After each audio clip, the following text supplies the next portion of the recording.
Hello again. I'm still having my almond milk tea. Almond milk coffee, what am I on about?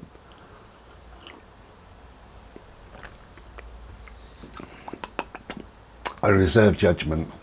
Okay, I'm going to roll a quick fag while we're chatting. This is another one of my my thoughts, my little series, my mini series that I thought I'd do for 3 or 4 nights. And how many more nights have we? We must have gone on another 20 nights on top of that, I'm sure. Okay, so this one is from Dave. And Dave says, social media versus television, what's your thoughts? He said, social media is the new TV for youngsters.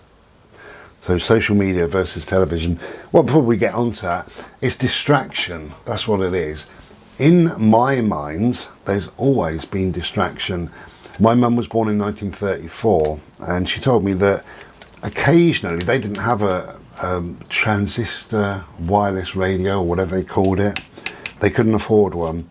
But one of the neighbours did down the street, and she used to call my mum's family and another 2 families from across the road in when there was some important news. And she would turn this transistor radio thing on early. I don't know what that meant, but early, to warm it up, get it ready, then invite people in, and they'd sit there and listen to whoever monarch of the day was, or they'd listen to Winston Churchill, or you know, whatever. So they'd all be together in that little bit of time listening to whatever they were listening to. And it's a distraction, I suppose, from reality, from the truth, isn't it? I mean, they're all sat there together, they're all listening to probably a pack of lies, and that pack of lies, they then come out of this house, and the woman across the road says, what was it then? Because she doesn't have a transistor wireless radio. So you tell her the pack of lies, and she tells other people, and it goes around the world, or the country perhaps, you know, as belief. So it's a distraction, you know, leading on from there, from this transistor thing. You then had a television, and you would have whole families sat around gawping at this bloody box. I can remember that. Gawping at it. It was in the corner of the room. It had a machine on the side. You put 10p in it, and that would last a few hours. You know, we rented our television, obviously. And we'd all sit there, and if somebody spoke, somebody would go, shh, listen, will you? Listen. Like that, you know. I hated it. I say I hated it. I loved it. I used to love On the Buses, and I used to love Norman Wisdom films. And a couple of other little bits I used to enjoy, but yeah, I just hated it. All sat there glued to this thing, nobody talking, nobody doing anything, just... And what that was, again, was a pack of lies, and it was programming people, it was conditioning people to believe this, you know. So again, exactly the same as the radio, it was this distraction from the truth, from reality, you know, because you live in that world, and all you can do is accept that as the truth. Your friends are watching it, your school friends, your neighbours, your teacher. It becomes fact. You know, you've watched that crap, and everybody else has watched that crap, and that's it. People believe it. Moving on from there, then you go to the internet from the television. And really that's Dave's question now, social media versus television. And now you've got a load of crap. I know you've got people distracted from reality. People don't live in the real world. People are told bullshit. There's a load of lies spread all over the internet, and people accept it as the truth, you know. That's always been the case, from the transistor radio to the television to the internet. You watch or listen or look at a mind control box. That's what it is, all of those. So there is no difference, Dave, television and social media. The thing with social media, obviously, it's with everybody now. these kids, they will have it with their bendy necks and their special phones, so they'll have it in the street, whereas obviously with the wireless, with the television, you didn't have that. You know, apart from, I suppose, the newspaper, you could have bought a so-called newspaper, and that again is exactly the same. It's just full of stories that they want you to believe.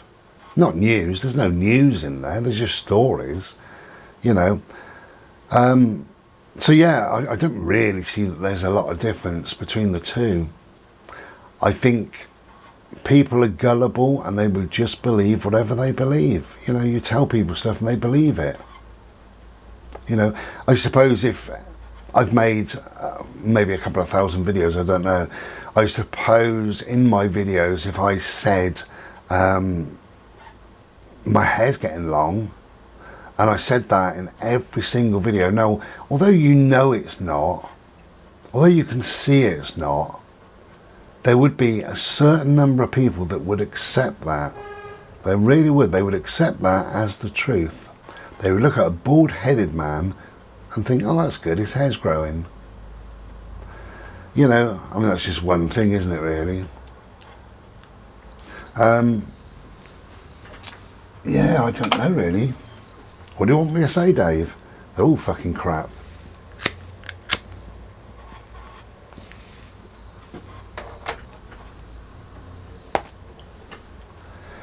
Now, the good thing with the internet is whatever you want to learn or to find out, it is there. Sometimes it's buried.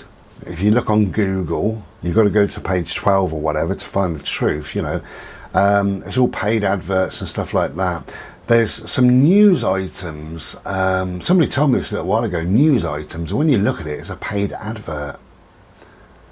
And I didn't realise that, I didn't realise they were doing that, you know. So you type in something, whatever you want to know, I don't know, and Google jumps up and it says you got thousands of pages of bloody results, and you look at page 1, it's got maybe 30 results, but perhaps the truth isn't actually on that page. Perhaps it isn't within those first 30.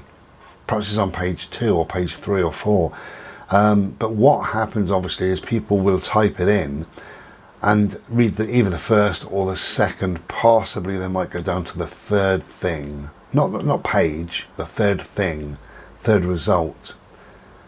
And they believe that. Or they read number 1 and it says, Bri from the Ramblings of Bri, his hair's growing.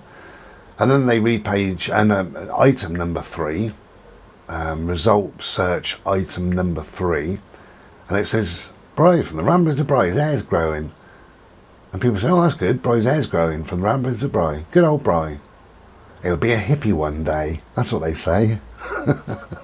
So I think the internet is wonderful. I spend a long time on the internet. I think it's absolutely wonderful. If you use it correctly, if you use it as a tool, and if you're aware that what you're reading may not be factual, you know, and you should have the intellect really to read something. It's going to rain now. You should have the intellect really to read something and think, that don't sound right to me, you know. There was, I can't remember the year, we'll say 2015, whatever. There was something happening within the royal family. Was it somebody got married, did they? Was a baby born? I don't know what happened in 15 or 16, something like that. Anyway, there was a load of rubbish, obviously, and on the internet it said, it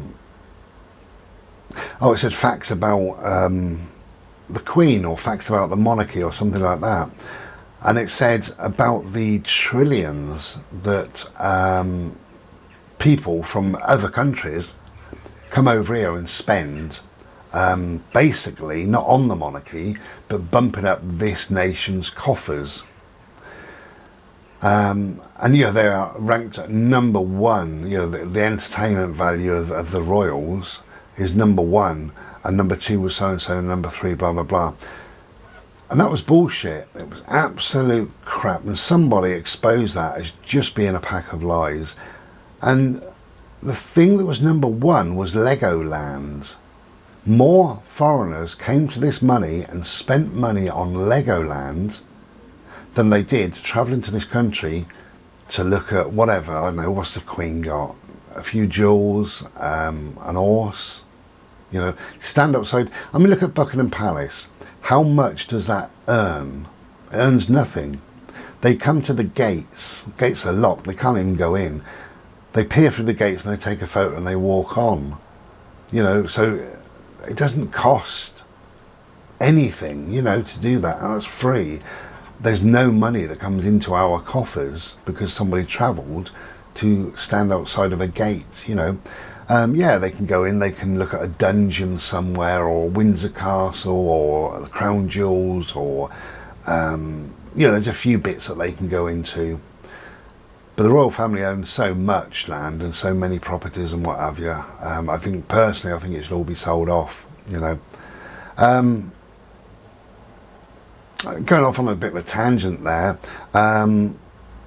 there was also, I was working and they had a television in this particular room, and there was something again going on with the royals. This is going back a few years, and I just glanced over as they were saying, the reporter was saying, there's hundreds of thousands of people, there's 10 deep, you know, 10 people deep.